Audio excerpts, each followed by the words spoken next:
Hello hi नमस्कार, स्वागत आहे नवीन ब्लॉगमध्ये. माझ्या दिवसाची सुरुवात मॉर्निंग वॉकने झाली. बारीक बारीक पाऊस सुरूच होता, पण सकाळचा वॉक हा महत्त्वाचा असतोच. घरी रिटर्न जाताना रस्त्याच्या बाजूला असणाऱ्या फुलांनी लक्ष वेधले. सकाळी सकाळी जे वातावरण अनुभवायला मिळते त्याने खरंच एक दिवसभरासाठी पॉझिटिव्ह एनर्जी मिळते.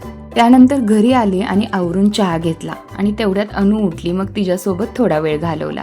अनु हाय कर. हाय. झोपून उठली? झोपून उठली तू? हो. काय खाती तू? बिस्किट खाती? बिस्किट. सगळ्यांना हाय कर. हाय. हाय रे मोरा, बाळ घालतय चारा. चारा खा, पाणी पी आणि बुरडून जा. अरे वा वा वा, किती छान. अनुला यायला लागलं आमच्या. ती म्हण हत्ती. हत्ती नीट म्हण. त्यानंतर इथे मी बाहेर जाण्यासाठी मस्तपैकी तयार झाले आणि अनुही तयार झाली. कुठे निघालीस तू? भूर कुठं? आ? कुणासोबत निघालीये? आ? ए अनु, कोणासोबत निघालीये? बाहेर निघालीये? कोणासोबत? कुठला दादा? दादाकडे निघालीये? आपण भूर निघालोय ना? तू किती छान तयार झालीये. सगळ्यांना हाय कर अजून एकदा. हाय कर सगळ्यांना अजून एकदा. कर की. हाय. तर आम्ही निघालो आहे रामदरा मंदिर पाहण्यासाठी. पुण्यातील पिंपळे गुरवमधून रामदरा मंदिराकडे जाण्याचा हा मॅप. या मार्गे आम्ही रामदरा मंदिराकडे गेलो. हा व्हिडिओ मी शूट केला होता काल म्हणजे शुक्रवारी. ते ठिकाण व्यवस्थित पाहता यावे म्हणून आम्ही ऑड डेला जायचे ठरवले. जाताना जास्त ट्रॅफिक नव्हते, वातावरणही अगदी छान होते आणि अधूनमधून पावसाच्या थोड्याफार सरीही येत होत्या. एकंदरीत आजचा प्रवास अगदी छान होणार आहे हे या वातावरणावरून समजत होते. इथे अनु तिच्या मंकी सोबत खेळत बसली होती. अगदी काही वेळातच आम्ही रामदरा मंदिराजवळ आलो होतो. मंदिर अगदी थोड्या अंतरावरच होते, पण मध्येच गाडी थांबवली आणि अनुला ही ट्रेन दाखवली. तिने आज पहिल्यांदाच ट्रेन पाहिली होती, त्यामुळे तिलाही नाविन्यपूर्ण वाटत होते. थोडा वेळ तिथेच थांबून तिथल्या परिसराचा आनंद घेतला. सगळीकडे बहरलेली हिरवळ पाहून मन अगदी प्रसन्न होऊन गेले होते.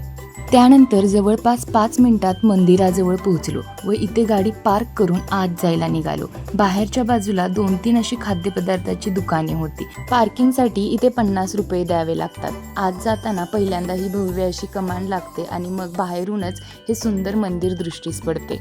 हे मंदिर लोणी काळभोर परिसरातील एक प्राचीन मंदिर आहे. हे अनेक शतकांपूर्वी बांधले गेले असावे असे मानले जाते.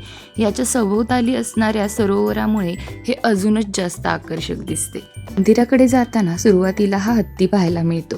अनुला या हत्तीला पाहून खूप भीती वाटत होती, कारण खेळण्यातले हत्ती तिने छोटेच पाहिले होते आणि हा एवढा मोठा हत्ती पाहून ती घाबरली. तरीही तिच्या पप्पांनी तिला घेतले आणि वहिनींनी तिथे फोटो काढला. शेवटी तिला घेऊन आम्ही तिथून बाजूला आलो आणि आत जाऊ लागलो. जाताना सगळीकडे झाडेच झाडे पाहायला मिळाली. आम्ही ऑड डेला आल्याने इथे गर्दी नव्हती. तुम्ही जर सॅटर्डे संडेला आला तर इथे प्रचंड गर्दी पाहायला मिळते. मंदिराची वेळ सकाळी 7 ते 5 आहे. इथे चप्पल काढून आम्ही आत गेलो. खरं तर पूर्वी हे एक वनक्षेत्र होते. येथे ऋषीमुनी तपश्चर्या करत असत. असे म्हटले जाते की राम, सीता, लक्ष्मण वनवास काळात इथे काही काळ वास्तव्यास होते. त्यांच्या आठवणींच्या स्मरणार्थ हे मंदिर उभारण्यात आले आहे. इथले वातावरण अगदी शांत व भक्तिमय आहे. या मंदिराचे बांधकाम अतिशय सुबक व आकर्षक आहे. मंदिराच्या प्रमुख सभामंडपात श्रीराम, लक्ष्मण, सीता यांच्या मूर्ती आपल्याला पाहायला मिळतात, ज्या अतिशय सुंदर आहेत. मंदिराच्या आत सर्वप्रथम खाली शिवपिंड पाहायला मिळते. मध्ये राम, लक्ष्मण, सीतेची मूर्ती व सर्वात वर श्री गुरुदत्तांची मूर्ती पाहायला मिळते. मंदिराच्या भिंतींवर वेगवेगळ्या देवी देवतांच्या कोरीव कलाकृती पाहायला मिळतात. मंदिराभोवताली जे स्तंभ आहेत त्यावर वेगवेगळ्या देवी देवतांच्या कोरीव कलाकृती आहेत व त्यांची नावे सुद्धा खाली वाचायला मिळतात.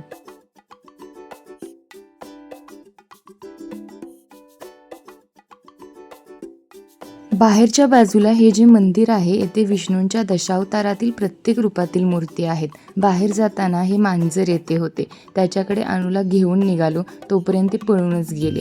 अनुला आता हत्तीकडे जायचे होते, तिची भीती आता पळूनच गेली होती. मी तिला हत्तीकडे घेऊन निघाले. इथे जवळ छोटे छोटे मशरूम होते, ते पाहिल्यानंतर अनु तिच्या मम्मी पप्पांचा हात धरून मस्तपैकी चालत होती.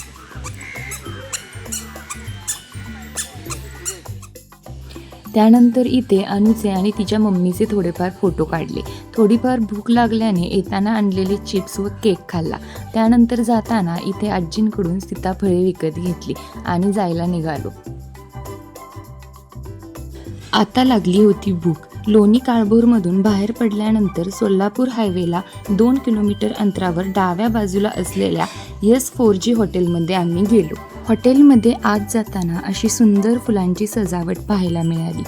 एका बाजूला तुळशी वृंदावन होते व त्याच्यासमोर एक समई होती. समोर असलेला हा फिश टँक लक्ष वेधून घेत होता. हॉटेलमधले आतमधले इंटेरियरही फारच सुंदर होते, ते लक्ष वेधून घेत होते. आणि इथे आमची अनु निवांतपणे खुर्चीवर इकडे तिकडे पाहत बसली होती. नेहमी मला आवडणारी व्हेज मंचुरियन स्टार्टरमध्ये घेतली. मेन कोर्समध्ये या हॉटेलची स्पेशल व्हेज डिश व्हेज कादंबरी कोफ्ता ट्राय केली. इथे अनु व तिचे पप्पा टिश्यू पेपरचे विमान बनवून उडवत होते. डेझर्टमध्ये सिझलिंग ब्राउनी ट्राय केली.